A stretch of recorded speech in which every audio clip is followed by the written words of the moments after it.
감사합니다. 자, 오늘 말씀 보도록 하겠습니다. 고린도전서 13장 8절입니다. 279쪽이 되겠습니다. 고린도전서 13장 8절 한 절만 보도록 하겠습니다. 우리 같이 함께 합독하도록 하겠습니다. 사랑은 언제까지나 떨어지지 아니하되 예언도 패하고 방언도 그치고 지식도 패하리라. 아멘. 이 세상에서 가장 영원히 변하지 않고 영원히 떨어지지 않고 계속적으로 가는 것 딱 하나, 사랑이라고 오늘 얘기합니다. 사랑이 최고다 이거이죠. 어떤 사람이 아주 세상 일에 푹 빠져가지고 정신없이 살아가는 사람이 있었습니다. 하는 일이 너무 많아요. 매사가 바쁘다 보니까 시간이 부족합니다. 그런데 교회는 또 열심히 다녀요. 교회는 다니는데 워낙 시간이 바쁘니까 성경 볼 시간이 어디가 있겠어요? 엉덩이 붙이고 기도할 시간이 어디가 있겠어요? 너무 할 일이 많으니까, 바쁘니까 마음은 늘 원합니다. 마음은 늘 하고 싶은데 안 되는 거예요. 기도를 해도 하는 둥 마는 둥, 찬송 부르는 거 주일날 교회 와가지고 예배 드릴 때 찬송 2곡 부르는 것이 전부입니다. 더 이상 부를 그런 기회도 없어요. 남을 사랑하고 구제하고 선교하고 이런 거 신경 쓸 이것도 안 되지요. 그런데 말이에요, 문제는 이 사람에게도 마지막이 찾아왔습니다. 생의 마지막이 왔습니다. 그리고 하나님 앞에 섰어요. 하나님 앞에 섰는데 예수님이 그 앞에서 생명책이죠, 생명록을 딱 들고 이 사람의 이름을 찾는 거예요. 교회는 열심히 다녔으니까 이름이 없네. 저 열심히 교회에 다녔는데요. 그래, 나도 알아. 그런데 나도 너의 이름을 오늘 써야지 내일 써야지 했는데 나도 하도 바빠가지고 너의 이름을 못 썼나 봐요. 기록하지 못했네. 물론 여러분 우스운 얘기입니다. 그러나 조금 뼈가 있어요. 뼈 있는 얘기잖아요. 우리가 살면서 왜 바빠야 되겠죠. 그러나 우선순위는 있다 이 말입니다. 중에 분명 먼저 해야 할 일이 있고 나중에 해야 할 일이 있다고 하는 것이지요. 선과 후를 제대로 구별하지 못하면 마지막에서는 큰 낭패를 당하게끔 되어져 있다고 하는 것입니다. 저는 옛날에 있었던 이 고린도 교회의 교인들의 이 모습을 가만히 한번 떠올려 봅니다. 이 교인들은요, 그러니까 먼저 해야 할 것, 나중에 해야 할 것, 좀 더 중요한 것, 덜 중요한 것, 이런 것을 좀 구별하면서 신앙생활을 해야 되는데 이 고린도 교인들은 이러지를 못했던 거예요. 참 이 사랑이라고 하는 것은 영원한 것인데 이거를 뒷전에다가 내려놓습니다. 그리고 눈앞에 보여지는 어떤 은사에만 너무 치중하게 되어집니다. 그래서 은사 중심적인 그런 신앙생활을 하게 되어지지요. 어떻게 보면 이거는 부분적인 거예요.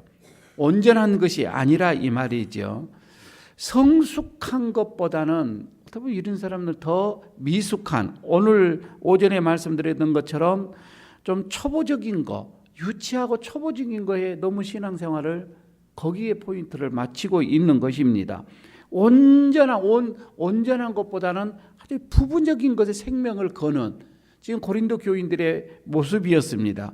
이런 교인들을 향하여서 사도 바울이 얘기합니다.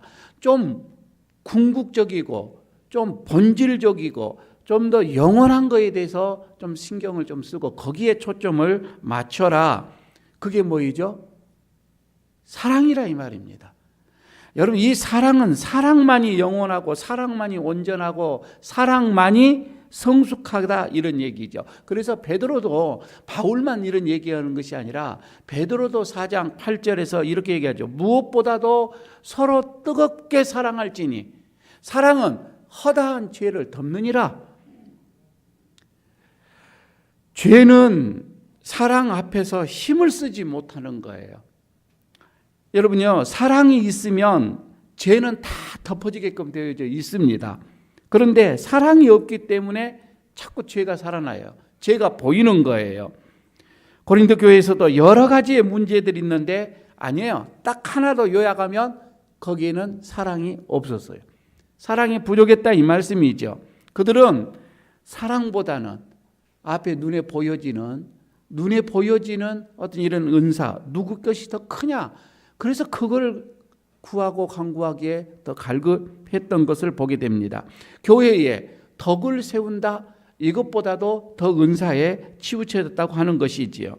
자기의 유익을 위하여서 남의 어떤 기쁨이나 남의 것을 빼앗고 과시하는 것. 그래서 어떻게 보게 되면은 여러분, 자기의 유익을 위해서 어떻게 남의 기쁨을 뺏어갑니까? 내 기쁨을 위해서 어떻게 남의 유익을 탈취해 갑니까? 이거는 사랑이 아니라 이거이죠. 이런 교인들을 향하여서 바울이 그럽니다. 궁극적인 거에 대해서 좀 우리가 귀를 기울여야 할 건데, 먼저는 사랑과 이 은사를 비교를 했어요. 자, 보실래요? 하면서 사랑과 은사 세 가지를 비웠는데, 사랑은 영원하지만 은사는 일시적이다. 이게 여러분 우리가 8절입니다. 8절에 나와 있는 말씀이거든요. 사랑은 영원한데 은사는 일시적이다. 사랑은 언제까지나 떨어지지 않는데 그 말이잖아요. 영원한데 은사는 애연이나 방언이나 지식이나 이런 모든 것은 다 끝난다 이거예요. 그래서 지금 비교를 해주는 거죠. 사랑과 은사에 대해서. 그 뒤에 9절에서 10절에 보게 되면 사랑은 온전하다 이렇게 얘기를 해줘요. 그러나 은사는 너무 부분적이다. 이것을 9절에서 10절에 말씀을 해주고 있고요. 셋째는 사랑은 굉장하게 성숙한 거다. 성숙한 사람들이 하는 거다.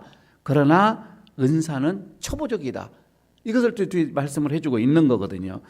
자, 오늘 이 세 가지를 다 말씀드리기는 시간적으로 너무 촉박하고 하나만 얘기를 하도록 하겠습니다. 오늘 사랑은 언제까지나 떨어지지 않는다. 8절 다시 한번 여러분 보시기 바랍니다. 큰 소리로 8절을 잠이 깨도록 큰 소리로 읽겠습니다. 사랑은 언제까지나 떨어지지 아니하되 예언도 패하고 방언도 그치고 지식도 패하리라. 지금 여러분 여기 있어요. 여러분 성경 8절을 읽으면서 딱 여러분들 머릿속에 들어오는 것들이 있어야 됩니다. 이게 뭐냐면 세 가지입니다. 사랑은 언제까지나 떨어지지 않는다. 이거 하나예요. 그죠? 두 번째, 패한다고 하는 것이 나오는데 뭐가 패한다고요? 예언도 패하고 방언은 패한다고 한다. 봐봐요. 성경 그렇게 본다니까. 방언은 패한다고 얘기 안 합니다. 지식이 패한다 이렇게 나와요. 그 다음에 세 번째, 방언은 그친다로 나옵니다. 왜 패한다고 그친다고 했을까? 똑같은 말은 아닙니다. 뒤에서 설명을 하도록 하겠습니다. 자, 오늘 이 세 가지를 사랑은 언제까지나 떨어지지 않는다. 먼저 보도록 하겠습니다. 영원하다 이 말입니다. 떨어지지 않는다 이거예요. 계속 사랑은 간다. 영원성이다 이 말입니다. 여러분 이 사랑이 무슨 사랑이죠? 우리가 말하는 아가페 사랑이다 이 말입니다. 생명을 내어놓는 사랑이죠. 너를 위하여 내 자신의 희생을 기꺼이 하는 사랑 이거이잖아요. 우리 예수님이 그 사랑이잖아요. 어느 날 저에게 어떤 여자 자매가 청년이 와서 이렇게 얘기합니다. 목사님, 내가 아니면은 죽고 못 사는 청년이 하나가 있는데 이렇게 저에게 협박을 합니다. 나를 너무너무 사랑하니까 내가 저에게 결혼을 하지 않고 다른 남자를 만나면 그는 죽어버리겠다고 협박을 합니다. 어떻게 했으면 좋겠어요? 제가 뭐라고 했겠습니까? 이런 지하에 잘랐습니다. 아니다. 그거는 사랑이 아니다. 그러죠? 자매를 결코 너를 사랑하는 게 아니다. 그거는 자기의 사랑으로 인해 자기의 사랑에 지금 이기적인 사랑에 사로잡혀서 너를 원하고 있는 것이지 너를 사랑하는 것은 아니다. 사랑은 그렇게 하는 것이 아니다. 관둬라. 신경 쓰지 마라. 이런 얘기를 했는데요. 여러분 진짜 사랑은 뭐예요? 희생이에요. 그죠? 그냥 값없이 주는 거입니다. 내 자신을 주는 거에 이게 사랑이에요. 내 사랑을 위해서 내가 뭔가를 채우기 위해서 요구하는 게 사랑이 아니라 이 말입니다. 그래서 사랑은 하고 하면서 지금까지 15가지 4절에서 5절, 6절, 7절까지 15가지의 사랑에 대해서 그토록 몇 주 동안 여러분들에게 지금 얘기를 다 했습니다. 다른 건 다 놔두더라고요. 제일 마지막 절에 7절에 있는 여러분 그 말씀 한번 보시기 바랍니다. 7절에 있는 것만 한번 보도록 하겠습니다. 같이 읽겠습니다. 모든 것을 참으며 모든 것을 믿으며 모든 것을 바라며 모든 것을 견디느니라. 사랑은 그렇습니다. 사랑은 언제나 어떠한 상황 속에서도 참고 믿고 바라고 견디는 거다 이 말입니다. 여러분 이게 사랑이라고 하는 거예요. 그러니 사랑은 언제까지 떨어지지 않고 영원할 수밖에 없다 이 말입니다. 언제나 모든 것을 견디기 때문에 그렇다고 하는 거이죠. 자, 이 사랑을 보게 되면 우리는 누가복음 15장을 잠깐 생각을 해봅니다. 누가복음 15장은 뭐가 생각나죠? 탕자의 비유가 생각납니다. 여러분 탕자의 비유가 아들이 아버지를 배반하고 가정을 배반하고 자기의 어떤 유산을 챙겨서 나가서 허랑방탕하게 생활을 합니다. 그리고 그렇게 그는 부모님과 형제와 모든 가정을 등지고 마음껏 살다가 온화하게 살다가 그는 돌아오지만 그러나 변하지 않는 것은 아버지의 사랑이에요. 언젠가는 오겠지. 밖에서 기다리고 있는 아버지의 사랑. 여러분 이게 말이에요. 그거는 하나님께서 우리에게 향하시는 그 사랑으로 지금 표현을 해주고 있는 것인데 바로 하나님이 그러잖아요. 우리가 잘못하고 판단 잘못하고 어리고 미숙하고 그래서 여러분 내 마음대로 내 고집대로 막 가는데도 하나님은 말끔히 보시고 기다리고 계시는 그 모습을 그려주는 게 탕자의 비유다 이 말이에요. 여러분 이런 것을 보면서 우리를 향하신 그 하나님의 사랑은 영원히 떨어지지 않아요. 영원히 사라지지 않아요. 그치지 않아요. 계속해서 우리를 기다리고 바라보고 계시는 그 하나님의 사랑이다 이 말입니다. 요한복음 13장 1절에서 이렇게 얘기합니다. 사도 요한이 이런 우리를 향한 예수님의 사랑을 이렇게 표현을 했어요. 13장 1절에서 뭐냐면 세상에 있는 자기 사람들을 사랑하시되 언제까지? 끝까지라고 얘기합니다. 끝까지 사랑하시느니라. 여러분 예수님이 우리를 이렇게 사랑하신대요. 끝까지 사랑한대요. 우리는 기분대로 사랑합니다. 우리는 감정대로 사랑합니다. 우리는 상대방의 행동에 따라 사랑합니다. 그죠? 하여튼 기분대로 우리는 그렇게 사랑하는데 우리 예수님은 끝까지 사랑하신다. 이렇게 말씀을 하고 계시죠. 사랑은 언제까지나 떨어지지 않는다. 여러분 이게 진짜 사랑이잖아요. 우리가 이런 사랑을 이미 받았어요. 그리고 그 사랑이 지금 여러분 우리의 안에 있다 이 말입니다. 예수님의 그 떨어지지 않는 끝까지 가는 사랑이 우리 속에 있는 거예요. 우리가 때로는 죄에 방황을 하고 우리는 때로는 우리 믿음의 생활에서 이탈해서 우리 이기적인 생활을 해도 죄 짓는 그런 생활을 해도 그럼에도 불구하고 하나님은 여전히 예수님은 여전히 우리를 사랑하신다 이 말입니다. 여러분 이거 믿으시면 크게 아멘 해주시기 바랍니다. 우리는 그 사랑이에요. 예수님의 사랑은 실패했다 이것이 없다 이 말입니다. 끝까지 가신다 이 말입니다. 저는 그 사랑이 지금도 오늘 저도 받고 있고 여러분 그 사랑에 우리가 지금 살아가고 있는 줄로 믿습니다. 물어봅시다. 그러면 우리가 그 사랑을 받고 있는 우리는 우리가 해야 할 일, 보답할 일이 뭘까요? 우리가 그 사랑을 정말 떨어지지 않는 끝까지 신실하게 사랑하시는 그 하나님의 사랑을 우리가 지금 받고 있는데 우리가 어떻게 해야 할까요? 성경을 봅니다. 요한일서 4장 11절에 우리가 보답할 것 딱 한 가지입니다. 요한일서 4장 11절입니다. 다 같이 읽도록 하겠습니다. 사랑하는 자들아, 하나님이 이같이 우리를 사랑하셨은즉 우리도 서로 사랑하는 것이 마땅하도다. 하나님이 우리를 사랑한 것처럼 우리가 하나님 사랑한다. 여러분, 그것은요 다른 게 아니에요. 서로 사랑하는 것이 마땅하다 이 말입니다. 서로 사랑하는 거예요. 이게 하나님을 향한 사랑이다 이 말입니다. 서로 사랑이지요. 요한복음 13장 34절에서도 이렇게 합니다. 요한복음 13장 34절 예수님께서 하시는 말씀이죠. 다 같이 한번 읽겠습니다. 새 계명을 너희에게 주노니 서로 사랑하라.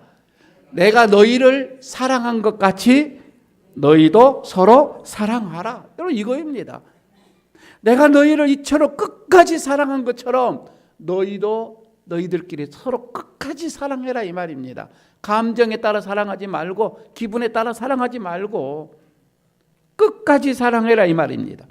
우리를 향하신 하나님의 사랑이 이렇게 떨어지지 않고 영원한 사랑이니까, 영원한 사랑으로 우리를 사랑하셨으니까 여러분, 우리도 우리 형제들을 마땅히 사랑해야 되지 않겠습니까? 하나님을 향한 우리의 사랑도, 저는 우리 몸된 교회에서 또 이웃을 바라보는 우리가 할 수 있는 일은 사랑하는 것, 저는 이것밖에 없다고 봐요. 오늘 거듭 얘기를 드렸습니다. 낮에도 어떠한 선한 일을 하고 착한 일을 하고 위대한 일을 한다 할지라도 거기에 사랑이 없으면 의미가 없다 이 말입니다. 사랑은 영원히 떨어지지 않는다. 첫 번째죠. 두 번째입니다. 예언과 지식은 패한다라고 얘기했습니다. 예언도 패하고 지식도 패한다. 여러분, 이것은요 사랑처럼 영원하지 못하다 이 말이 되겠죠. 어느 일시적인 거예요. 어느 시간이 되어지면 이건 예언은 끝납니다. 지식도 끝납니다. 이것에 너무 여러분 우리가 관심에 너무 집중하지 말라 이런 얘기가 되겠죠. 예언이 뭐죠? 여기서 예언이라고 하는 것은 하나님의 말씀을 사람 앞에 선포하는 것을 말합니다. 하나님의 말씀을 듣고 선포하는 거예요. 그러니까 그 예언의 그 내용은 미래일 수도 있고 과거일 수도 있고 또 현재일 수도 있는 거예요. 그래서 이 예언의 형태가 지금 나타나는 것이 뭐냐면 설교라고 이렇게 보면은 좋겠지요. 뭐 틀린 말은 아니지요. 중요한 것은 여기에서 이 시간적인 의미가 아니고 공간적인 의미라고 하는 거예요. 여러분, 이것을 잘 여러분 보시고, 하나님의 말씀을 받아서 하나님의 말씀을 내가 받으면 이것을 사람 앞에서 선포하는 거예요. 과거의 미래가 아니라 지금 우리가 선포하는 거, 여러분 이게 예언적인 삶이다 이거예요. 하나님의 말씀을 들었다, 이것을 사람 앞에 드리는 것이 예언자예요. 그러죠? 예언의 은사를 받은 거다 이 말입니다. 그런데 이 예언을 하는 목적이 뭐냐는 거예요. 무엇 때문에 하느냐는 거예요. 이게 고린도전서 14장 3절에 보게 되면은 자세히 나와 있습니다. 자, 같이 한번 보도록 하겠습니다. 고린도전서 14장 3절 같이 읽겠습니다. 그러나 예언하는 자는 사람에게 말하여 덕을 세우며 권면하며 위로하는 것이요. 여러분요, 하나님의 말씀을 가지고 사람들 앞에 선포를 하는데 그 말에는 분명하게 덕을 세우고 그 다음에 뭐이죠? 권면하고 그 다음에 위로하는 것, 이 세 가지가 들어있는 것이라 이 말이죠. 이게 예언의 목적입니다. 덕을 세운다. 덕을 세운다. 그러니까 저는 여러분 설교를 하고 여러분이 설교를 들을 때도 이게 덕이 세워져야 된다는 거예요. 다시 말씀드리면은 여러분, 우리가 이 설교의 말씀이 교회를 덕을 세우고 여러분에게 덕을 세우고 이웃에게 덕을 세우고 이것이 되어져야 되는 거예요. 어떤 무슨 파시적으로 무슨 어떤 자랑하기 위해 이런 것이 아니라 이 말입니다. 덕을 세우는 거다. 하나님께서 우리에게 은사를 주시는 게 첫 번째예요. 덕을 세우기 위함이에요. 내 자신에게 무언가를 채우기 위해서 하는 것이 아니라 이 말입니다. 은사는 덕을 세우기 위한 거예요. 이걸 다른 말로 말하면 뭐이죠? 봉사예요. 봉사하기 위함이다 이거이지요. 그 다음에 권면입니다. 권면이죠. 하나님 앞에서 그리고 사람 앞에서 어떻게 보면 우리의 행위를 바로 하도록 권면하는 거죠. 권면. 그 다음에 위로하는 거. 슬픔을 당했던, 어려움을 당했던, 공고함에 처해 있던 사람들에게 말씀으로 위로하는 거. 여러분 이게 예언입니다. 그 다음에 지식이 나오죠. 여러분 이 지식이 뭘까요? 이 지식도 피하리라라고 하는 거. 이거는 세상적인 지식을 말하는 게 아닙니다. 이 지식은요, 하나님을 아는 지식을 말하는 거예요. 하나님을 아는 지식이라. 그러니까 뭐예요? 영적인 지식 이 말이게 되겠죠. 영적인 지식을 말하는데 이것도 피하게 되어진다는 거예요. 언젠가는 끝난다고 하는 겁니다. 여러분 이 지식 말이에요. 내가 깨달은 하나님으로부터 깨달은 것이 있죠. 이거를 다른 사람들에게 또 가르칩니다. 이게 뭐죠? 교사들이죠. 어떻게 보게 되면 우리에게는 이런 가르치는 은사를 받은 거. 근데 지식의 은사는 뭐죠? 교사 뭐 이렇게 보면은 되겠는데 쉽게 얘기하면 이거를 내가 잘 깨달은 것을 저들에게 잘 가르쳐 주는 하나님에 대한 거를 잘 가르쳐 주는 건데 여러분 이것도 끝납니다. 어느 순간에는 끝납니다. 예언도 끝나고 지식도 패한다. 패한다. 패한다가 뭐예요? 패한다. 없어진다? 없앤다? 이거요. 원문 속으로 가게 되니까 패한다라고 하는 이 단어가 수동태로 되어 있어요. 이게 무슨 말인 거 아니? 패하여 진다 이렇게 되어 있어요. 패하여 져요. 자동적으로 패한다가 아니라 패하여 진다. 무엇에 의해서 패해지는 거예요. 이게 그냥 내가 스스로가 패한 것도 아니고 무엇에 의해서 패해지는데 그 해답을 볼까요? 9절 10절에 보게 되면 나옵니다. 9절을 한번 볼까요? 9절 10절 같이 한번 읽어보도록 하겠습니다. 우리는 부분적으로 알고 부분적으로 예언하나 온전한 것이 올 때는 부분적으로 하던 것이 패하리라 이렇게 나오잖아요. 그러니까 지금 온전한 것이 딱 오면은 이런 것은 다 패해진다 이거예요. 패하여 져버리는 거입니다. 온전한 것이 올 때에 여러분 이 온전한 것이 뭐일까요? 그렇죠. 예수님이잖아요. 예수님만이 온전한 것인데 이 온전함이 오게 되어지면 다 패하여집니다. 아니 다르게 말해볼까요? 하나님 아버지의 이 온전한 심같이 우리도 온전해야 될 것인데 다시 말씀드리면은 여러분 우리가 하나님의 나라에 갔어요. 하나님의 나라에 딱 갔는데 여러분 거기에서는요 우리는 다 온전하게 되어집니다. 왜? 천국이니까 그때는 온전해져요. 그러면 거기에서 예언이 필요합니까? 온전해져 버렸는데 거기에서 지식이 필요합니까? 가르치는 게 필요가 없어요. 왜? 온전해져 버렸으니까. 우리가 거기에 가면 다 온전해다면 그래서 설교도 필요 없고 가르치는 것도 필요 없어요. 내가 가르칠 필요도 없고 가르침을 받을 필요도 없습니다. 다 끝난다 이 말이죠. 온전해졌기 때문에 그때는요 우리가 하나님을 지금은 희미하게 보지만 그때는 뚜렷하게 보입니다. 얼굴이 다 뚜렷하게 보여 직접 본다 이 말입니다. 얼굴과 얼굴을 맞대어 보게 된다고 이렇게 얘기를 하잖아요. 맞대어 보는 겁니다. 하나님의 음성을 직접 듣게 되어집니다. 지금은 여러분 우리는 누구를 통해서만 들어요. 직접 들을 수가 없는 거이죠. 누군가가 중간에서 가르치고 설교하고 이렇게 해서 우리는 하나님의 뜻을 알아가게 되잖아요. 그러나 그때는 아니에요. 다 온전해진다 이 말입니다.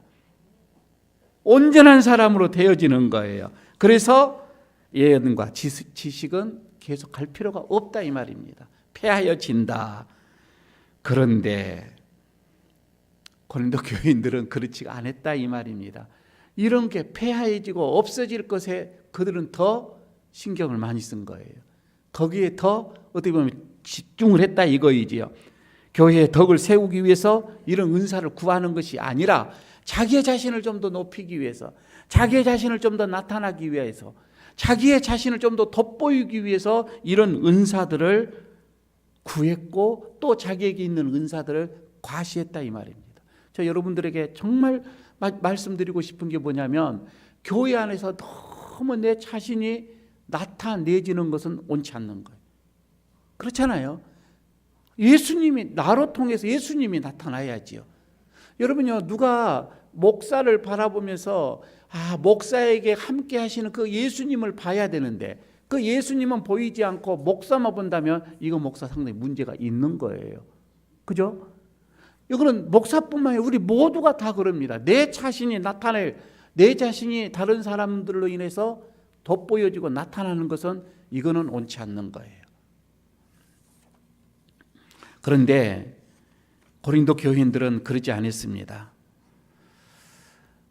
어떻게 해서든지 자기 자신이 돋보이기를 원했습니다.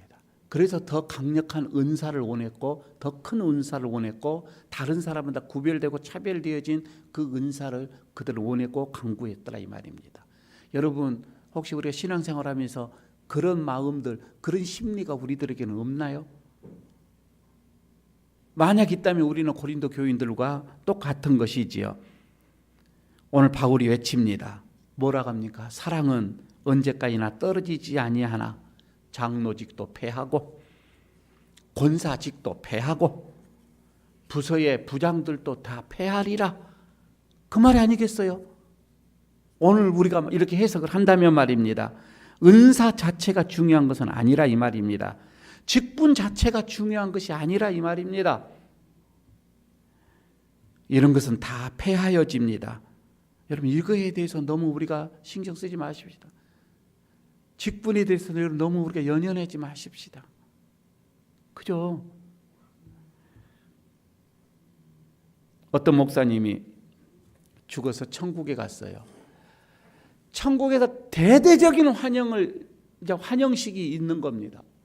아주 천국이 난리가 난 거예요. 평신도가 가만히 보니 너무 하나님이 편파적인 것 같아. 어떻게 목사님이 올 때 이렇게 우리가 올 때는 그렇게 안 하던데 목사님이 오면 어떻게 이렇게 환영식을 합니까? 그래서 따졌대요. 아니 하나님 너무 하신 거 아닙니까? 우리가 올 때는 무슨 환영하는도 하는도 어떻게 목사가 왔는데 이렇게 합니까? 하나님 하시는 말, 목사가 오랜만에 왔지 않냐?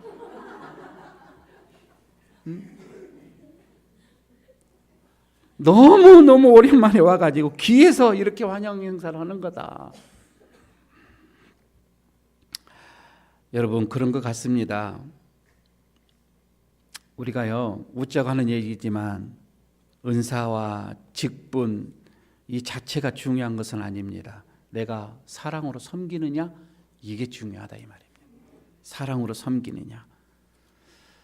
은사도 직분도 결국은 다 폐하여질 건데 내가 사랑만 남을 건데 우리에게는 이런 사랑이 얼마나 있는가.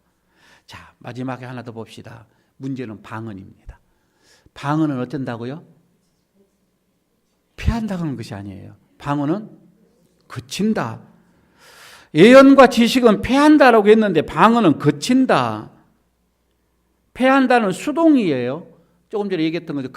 폐하여지는 거예요. 그러나 지금 여기에서 그친다 이거는요 중간태예요. 이게 무슨 말인가 하니 스스로 자동적으로 그냥 없어지는 거예요.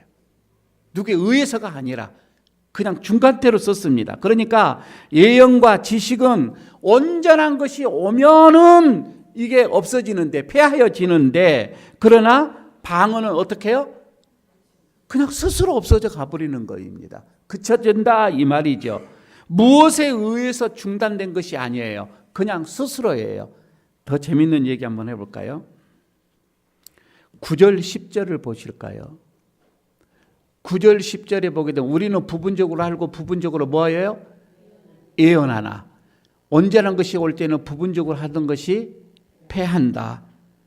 지금 여기에서요 부분적으로 알고 부분적으로 예언 얘기를 합니다. 아는 것, 지식, 그 다음에 예언 이런 피하지만 방언 얘기는 안 합니다.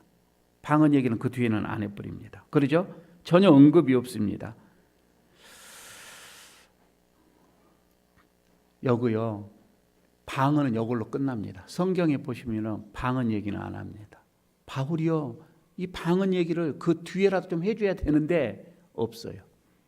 방언 얘기는 더 이상 하지를 않습니다. 바울이 고린도전서를 여기를 지금 오늘 이것을 비롯해서 13권을 바울이 다 썼지요. 성경, 이 신약 성경을 바울이 13권을 썼음에도 불구하고 방언에 대한 얘기는 여기밖에 없어요. 이러면 이제 어쩌면 좋겠어요. 우리는 방언을 제일 많이 하고 있는데, 그죠? 방언 얘기는 하지를 않습니다. 고린도 후서예요? 방언 얘기 없습니다. 그냥 끝났습니다. 로마서, 갈라디아서, 에베소, 빌립보, 아니, 방언 없습니다. 여러분, 거기에서 방언이라면 자체가 없다 이 말입니다. 왜 그랬을까? 그런데요, 바울뿐만 아니라 다른 사도들도 방언 얘기를 안 합니다. 우리는 죽으라고 방언하는데 말입니다. 왜 그럴까요? 방언은 어느 시점에서 스스로 소멸돼 버렸다 이 말입니다. 이게 이런 베드로나 야고보나 요한이나 유다나 어느 누구도 방언 얘기를 하지는 않고, 문제는 이게 언제 나타나냐면은 사도 시대가 끝났습니다. 이후에 교부 시대가 오죠. 교부들 시대가 쭉 와서 막 교부들 시대 때 이제 문헌들이 많이 이게 나옵니다. 기록을 하지요. 모든 성경은 이 교부 때에 많이 다 이제 기록이 되어지니까. 그런데 이 교부 때에도 방언 얘기를 하지를 않아요. 희한하게. 그리고는 무려 1700년, 1800년 동안 이것이 전혀 언급을 하고 있지 않다가 20세기에 들어와서 방언 얘기가 나옵니다. 여러분 이해가 됩니까? 어떻게 이 정통 기독교에서 다시 20세기 이 방언 얘기 하나 이게 가지고 나옵니다. 바울이 이거 말하는 거 가지고 말입니다. 여러분, 방언도 분명 은사인 것은 맞고요. 방언도요, 하나님께서 주시는 것이 맞고요. 방언에 대한 목적이 있어요. 하시는 목적을 볼까요? 고린도전서 14장 21절입니다. 오늘 13장 우리가 읽는 14장을 보십시오. 고린도서 14장 21절입니다. 다 같이 함께 읽도록 하겠습니다. 율법에 기록된 바 주께서 이르시되 내가 다른 방언을 말하는 자와 다른 입술로 이 백성에게 말할지라도 그들이 여전히 듣지 아니하리라 하셨으니, 하나님은 선지자들을 통하여서 이스라엘 백성들에게 그들의 언어로 말씀을 했다 이 말입니다. 방언이죠. 그들의 언어로 말씀을. 그런데도 불구하고 이스라엘 백성들이 깨달지를 못해요. 너희들의 방언으로 얘기를 해주는데도 그들이 깨닫지를 못했다 이 말입니다. 그래서 지금 그 얘기를 하고 있는 거거든요. 그런 하나님에 대한 어떤 이런 불신, 이걸 어떻게 하나님이 심판하시겠다는 거예요. 하나님이 심판을 하는데, 그러니까 방언으로 그렇게 말씀하시겠다고 선언을 했지만은 믿지 않는 자들은 심판의 표적이 되는 거예요. 방언은 뭐예요? 심판의 표적이에요. 간단합니다. 방언은 심판의 표적으로 줬던 거예요. 더 분명한 것은 22절을 보시기 바랍니다. 22절 다 같이 다시 한번 읽어보겠습니다. 그러므로 방언은 믿는 자들을 위한 것이 아니고 믿지 아니하는 자들을 위하는 표적이나 예언은 믿지 않는 자들을 위하지 않고 믿는 자들을 위함이니라. 이해가 되겠잖아요. 방언은 믿지 않는 자들을 위해서 주는 거, 표적으로 주는 거예요. 무슨 표적? 심판의 표적으로 줬다 이 말입니다. 심판의 표적이었던 거이지요. 여러분, 그런데 말이에요. 옛날에 이 고린도 교인들은 이것을 잘못 이해를 해버린 거예요. 이것을 잘못 이해하고 그저 남들이 알아듣지 못하는 신비스러운 말이잖아요. 칼라마스카 와라메. 그럼 저 무슨 소리고 할 거 아니에요. 특히 안 믿는 자들은 더 그렇다 이 말입니다. 이런 말을 가지고 막 기도를 합니다. 그러면 다른 사람들이 와, 굉장하다. 뭐 이제 이렇게 그 자신을 좀 생각을 해줄 걸로 생각을 하는가 봐요. 여러분요, 이거는 이방인들이 하는 흉내 내는 거다, 이렇게 예수님이 말씀을 하는 거예요. 여기 이방인들이 하는 거예요. 방언을 말하는 자들은 사람에게, 믿는 자들에게 하는 것이 아닙니다. 어떻게 보면 하나님께 하는 거, 기도하는 거잖아요. 그럼 보십시오. 하나님께 하나니 이는 알아듣는 자가 없고 영으로 비밀을 말함이라. 방언은 기도는 이제 이거이잖아요. 하나님과 하는 거예요. 그러니까 은사의 목적은 남을 섬겨라고 이렇게 주시는 것인데 고린도 교인들은 흉을 내는 겁니다. 이방인들의 흉을 냈던 거이죠. 그래서 하나님께 기도할 때에 이렇게 하면은 여러분 이거는 은사가 아니죠. 그러니까 은사가 목적이 변질돼 버렸다 이 말입니다. 잘못 이해가 됐다 이거이지요.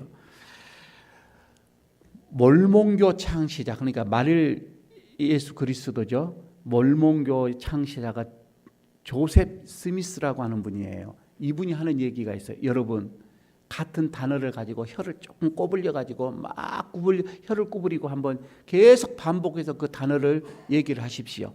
그러면은 하나님께서 방언의 은사를 주실 것입니다. 이랬단 말이에요. 그런데 희한하게 이것을 가지고 정통 기독교에서도 이것을 따라합니다. 그러죠? 계속해서 같은 말로 한번 반복해서 해봐라 이 말입니다. 그러면 방언이 주어질 거라고 이렇게 했던 거이죠. 저는 따지고 보면은 교인들이 가졌던 심리가 다 이런 것이 아닌가 이 말입니다.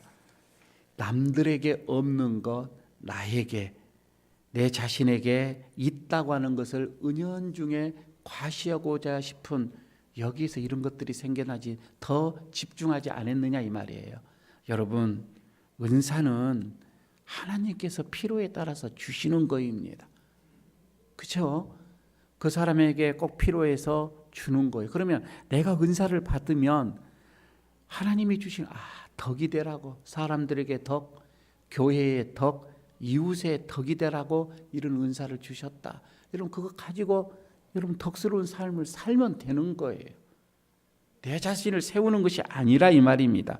저는 이 은사가 직분하고도 똑같이 여러분 생각해 보십시오. 직분도 마찬가지다 이 말입니다. 하나님께서 덕을 세우라고 직분을 주신 거예요. 여러분 우리가 그러면 그렇게 하면 되는 거예요. 사람을 섬기고 사람을 사랑하고 이러면 되는 거예요. 우리를 향하신 하나님의 사랑이 언제까지나 떨어지지 않고 영원한 것처럼 여러분 우리도 이런 은사에 너무 치중하지 마시고 사랑하는 데 집중하십시다. 한 주 동안 힘써 사랑하고 다음 주 교회 오시기를 바랍니다. 사랑에 지쳐서 한번 오시기를 바랍니다. 하다 사랑하다 그리고 한번 다음 주에 교회로 오시면 여러분 예배가 더 뜨거워질